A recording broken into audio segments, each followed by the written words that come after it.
Hey guys, I'm Chad McDonald from Parkour.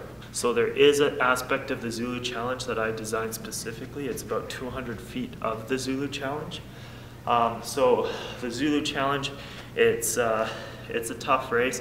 It's a long one. It goes uphill, up Nighthawk.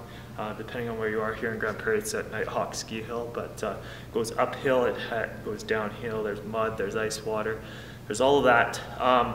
The part that I designed actually is, they got me because I'm a parkour guy. Theoretically, all obstacles that you're training for is doing parkour, right? Because parkour is just getting over obstacles efficiently and safely. However, I don't find that lots of the obstacle course race challenges that I see out there right now incorporate an element of flow. It'll be segmented into challenges, okay? So it'll be like, get over this wall, get up this wall. Okay, now the challenge is to traverse this ladder or whatever it might be, right? What I really wanted to do when I designed the course, my aspect of the course, was incorporate that flow. So I want to actually have an element of efficiency and flow in it. So I don't want it just to be something where you finish one challenge, and then you're done, you're exhausted, then you have to go on to the next one, which is a completely different challenge. I want it to be more of, there's obstacles set in consecutive order, that if you have good technique, you're going to have more success than just something where it's like, oh, here's a massive 14-foot wall, I got to run up it, and then after that I've got to swing on a rope, and then after that I've got to, traverse on some rings or something like that. It's something where theoretically you could keep going throughout the whole 200 feet without stopping.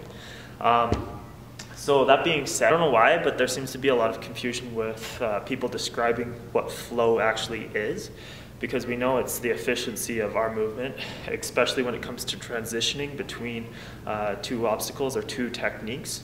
But there's a bit more to it than that, in my opinion, and I just take it back to when I describe what flow is when we're training in parkour. It comes down to driving force, minus the resistance, which when you're doing parkour, your driving force is obviously your momentum you're carrying towards where you want to go, and your resistance is the accumulative effect of all of the obstacles that you have to go over to get there. So if you have all three obstacles in the way, those three obstacles are going to add towards your resistance. Now obviously you can't change the obstacles, so we just train to get over them more efficiently, right?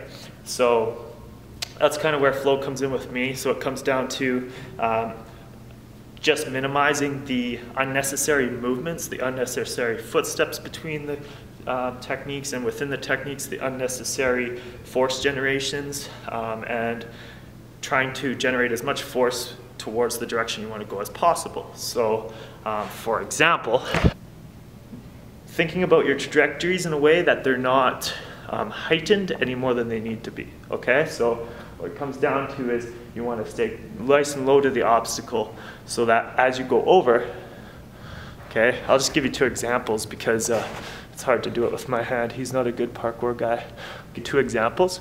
Here's number one, up and down, up and down. Basically losing all of their forward momentum when they're going up, and they're having to regenerate it when they get back down and they're going forward.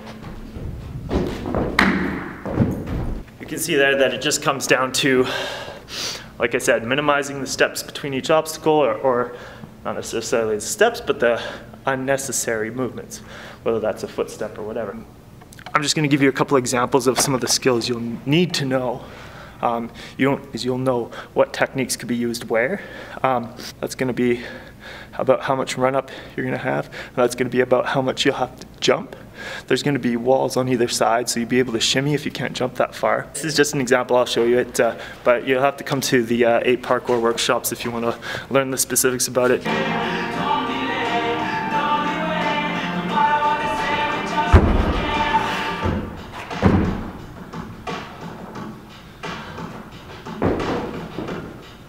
Aside from being able to jump, catch walls, climb up walls, generate a lot of power with a little run up and all that kind of fun stuff, you want to be able to compromise obstacles such as these in as many different ways as you can, because there's going to be a couple different scenarios where you're going to just have basically 3.5, 4 foot high blocks, and you're going to have to go in between them.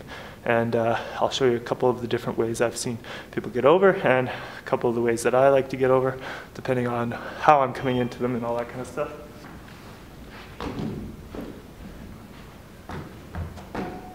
Do you have a... That's why I was wondering, I was like, it still says though that it's supposed to like... So I'm pretty sure.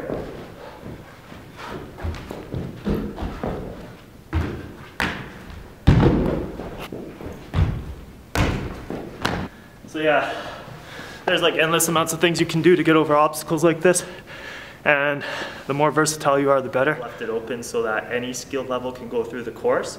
It's just obviously if you have more experience in parkour, you're going to be able to see more possibilities to minimize or maximize the efficiency and minimize all of the